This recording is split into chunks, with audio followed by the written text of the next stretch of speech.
Esse vídeo trata da qualificação das postagens no nosso portfólio de aprendizagem.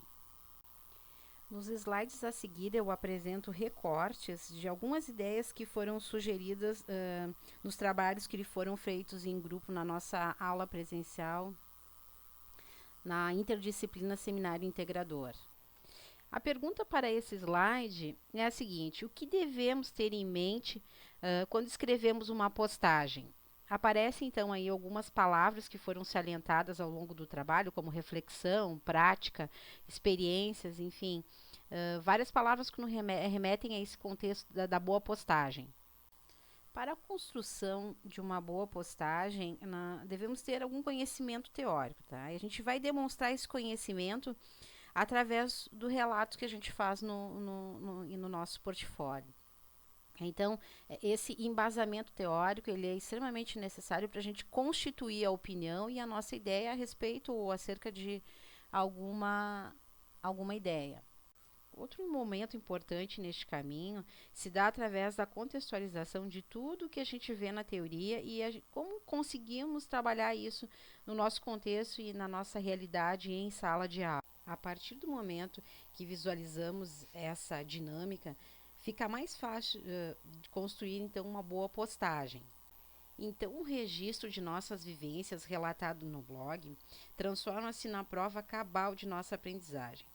Todo esse processo de apropriação e descrição do conhecimento, ele acaba se estruturando com uma eficaz ferramenta de avaliação do que realmente foi absorvido ao longo dessa trajetória. Agora vou passar para a apresentação de duas postagens do meu blog. Uma que se aproxima mais de um bom conceito e a outra que se afasta. Bom, nessa postagem aparece, então, eu usei um recurso de imagem, né, a foto desses alunos aqui, compartilhando um projeto, provavelmente uma mini horta ou alguma coisa assim, na escola.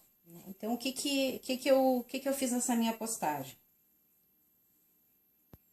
Aparece aqui as crianças e logo abaixo da postagem eu coloquei um slide do que eu considerava, do que eu achava que era uma mediação pedagógica. Então, aluno, conteúdo, professor. E como esses três itens, eles se interrelacionam e como eles funcionam. Então, o aluno, sujeito social do comportamento, conteúdo, objetivo social do conhecimento, e o professor é o que vai fazer esse meio de campo entre o conteúdo e o aluno, né? Então, na verdade, o que faltou, né, nessa postagem? Então, aqui esse é o fim da postagem. Então, o que eu observei uma das minhas primeiras postagens? Então, faltou contextualizar, né, como eu poderia fazer essa minha mediação, por exemplo, com os meus alunos. Eu poderia ter feito uma atividade, né, onde aparece essa mediação com meus alunos, contextualizando, né, tudo que foi trabalhado também nas interdisciplinas e como isso eu poderia aplicar aos meus alunos, né. Então, na verdade, aqui foi só uma breve exposição do que eu considerava, sem nenhum comentário, né. Então, ele ficou, ao meu ver, ele ficou a desejar nesse sentido, né? Ele teve uma sucinta explicação aí, porém ele não aprofundou o tema. Então, acredito que toda vez que a gente coloque alguma coisa no blog, a gente tem que, além de contextualizar, claro, o assunto, né, a gente também tem que, eu acredito que a pessoa que está lendo, ela tem que se situar, né, no que aquela pessoa quer com aquilo, ou o que ela está fazendo, como ela está trabalhando aquilo. Então, realmente, isso faltou nessa postagem. Agora, nós vamos à postagem que eu acredito que se aproxima mais de uma boa postagem. Não considero ainda a melhor postagem, porque eu acho que à medida que a gente vai escrevendo, a gente vai acrescentando novos elementos e isso vai enriquecendo cada vez mais no nosso processo. Tá? Então, vamos lá. Aqui é a segunda postagem, tá? Tem a data, foi feita dia 9 de junho.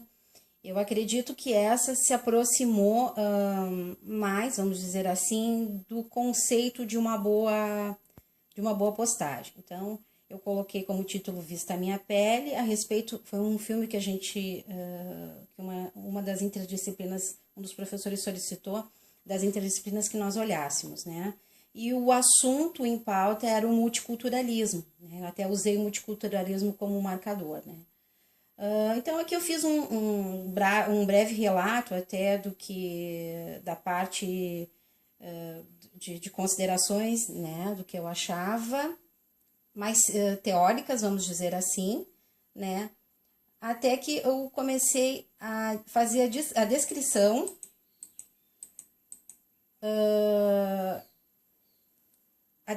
da minha atividade em sala de aula com os meus alunos, né, e como foi essa atividade. Então,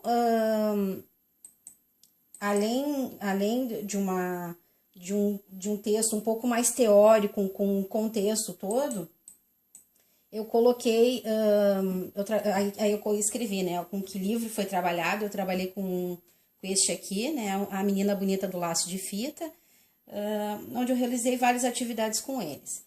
Aqui o registro de imagens, aqui o livro. Na época eu fiz uma boneca mais ou menos no tamanho deles, né, um tamanho natural, para que eles entendessem, né, de uma forma mais lúdica ao que realmente se referia aquele livro. Então aqui as crianças interagindo com a boneca.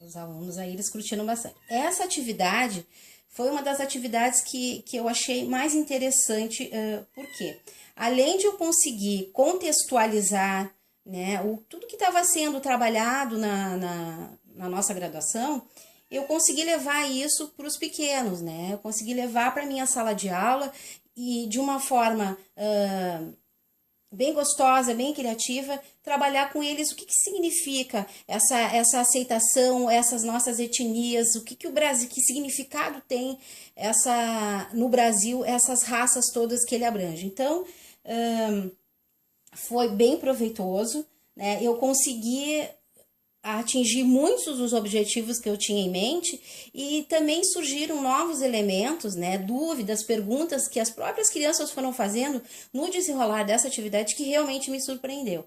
Então, eu consegui, nessa atividade, apresentar, né, um início, um meio e um fim, onde, de repente, quem está olhando, ou pela primeira vez vai ler, ou vai ver essa postagem, vai, quem sabe, entender melhor do que eu estava trabalhando e o que eu queria dizer, qual era o meu objetivo, né? Então, em linhas gerais, é isso.